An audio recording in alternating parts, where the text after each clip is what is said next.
লাগে, ধৰ্ষণকাৰীৰ ফাঁসি লাগে।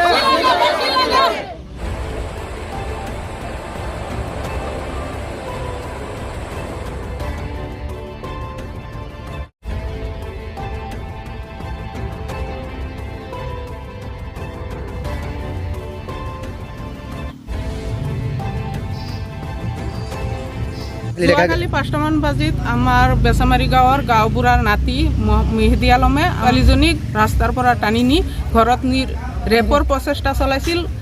বহুত দিন আগৰ পৰাই ছোৱালীজনীক তাই ল'ৰাটোৱে মানে এনেকুৱা ডিষ্টাৰ্ব কৰি থাকে। সিদিনাখন সুযোগ পথে ৰাস্তাতে কোনো নথকাত তাইক ঘৰত টানি নি ৰেপৰ কাম চলাব খুজিছিল। ছোৱালীজনী নিদিয়াত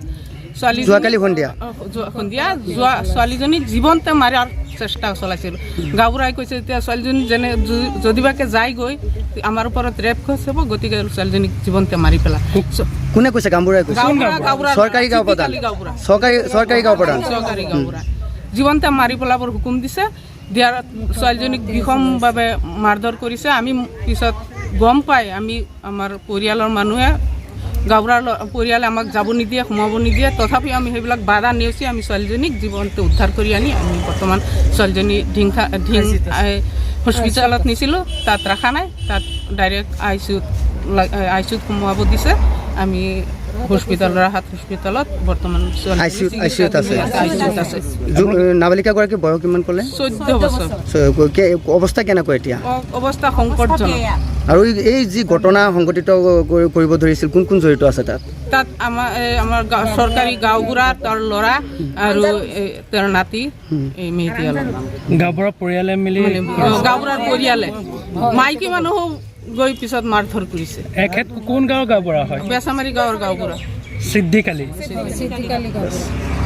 এই 14 বছৰীয়া নাবালিকাগৰাকীক ইহঁতে ৰেপ কৰাৰ কাৰণে প্ৰচেষ্টা চলোৱাত ছোৱালীজনী অমান্তি হোৱাত সিহঁতে এনেকাকে মাৰধৰ কৰিছে। আৰু সিহঁতে সপৰিয়ালে এই ছোৱালীজনীক জীৱনতে মাৰি পেলোৱাৰ প্ৰচেষ্টা চলাইছিলে, কিন্তু সিহঁতে মাৰিব পৰা নাই। অৱশেষত আমাৰ গাঁৱৰ মানুহ আৰু আমাৰ পৰিয়ালৰ মানুহে জীৱনতে উদ্ধাৰ কৰি এতিয়া আমি নগাঁও ৰাহাত হস্পিটেলত আই চি ইউত আছে। জীৱন মৃত্যুৰ সৈতে এই ছোৱালীজনী যুঁজি আছে। আমাক উচিত তদন্ত আৰু উচিত ন্যায়ৰ দৰকাৰ হৈছে।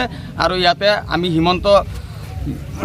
ডক্টৰ হিমন্ত বিশ্ব শৰ্মাক অতিকৈ বিনম্ৰ অনুৰোধ জনাইছোঁ যাতে ইয়াত আমাক এই ছোৱালীজনীক ন্যায় দিয়াত যাতে সহায় কৰে। আৰু ইয়াত জড়িত আছে চৰকাৰী গাঁওবুঢ়া আৰু তেখেতৰ সপৰিয়াল গোটেইখিনি ইয়াতে মিলি এই অত্যাচাৰ চলাইছে। আগন্তুক দিনত যাতে এনেকুৱা কোনো ঘটনা নহয়, ইয়াৰ উচিত শাস্তি বিচাৰিছোঁ।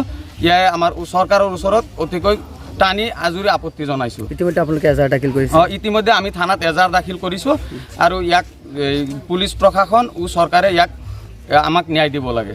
গাঁওবুঢ়া জড়িত আছে বুলি আপোনালোকে অভিযোগ দিছে? হয়, গাঁওবুঢ়া জড়িত আছে আৰু ইয়াৰ সহপৰিয়াল গোটেই মানুহ আছে। সিদ্দিক আলী গাঁওবুঢ়া, আমাৰ বেচামাৰী গাঁৱৰ গাঁওবুঢ়া। এটা কথা ক'ব খুজিছোঁ, মানে মানুহে যেতিয়া বিপদত পৰে তেতিয়া কাৰ ওচৰত যায়? পুলিচৰ সহায় বিচাৰে।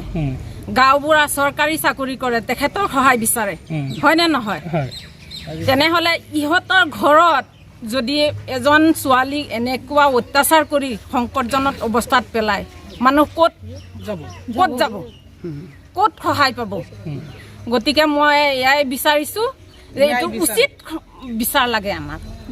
আপোনালোকে এজাহাৰ দাখিল কৰিছে? ইয়াত কোন কোন জড়িত আছিলে? চৰকাৰী গাঁৱৰ গাঁওবুঢ়া আনজাৰুল হুছেইন, মেহেদী আলম আৰু তাৰ ঘৈণীয়েকজনী ছাইদুল হুছেইন, এই ছাইদুলৰ ঘৈণীয়েকজনী। গাঁওবুঢ়াৰ নাম কি? সিদ্দিক আলী গাঁওবুঢ়া। তেওঁ কোন গাঁৱৰ গাঁওবুঢ়া? বেচামাৰী গাঁৱৰ গাঁওবুঢ়া। হয়, তেখেতে আঞ্চলিক সদস্য পদৰ নিৰ্বাচন কংগ্ৰেছৰ পৰা। কি তেওঁৰ নাম কি? আলম হুছেইন। তেওঁ কি এইবাৰ নিৰ্বাচন কোন পঞ্চায়তৰ পৰা খেলিব? এইটো বেচামাৰী গাঁও পঞ্চায়তৰ পৰা খেলিব। বেচামাৰী গাঁও পঞ্চায়তৰ পৰা খেলিব। এইটো কাণ্ডত কি সিও জড়িত আছিলে? সিও জড়িত আছে।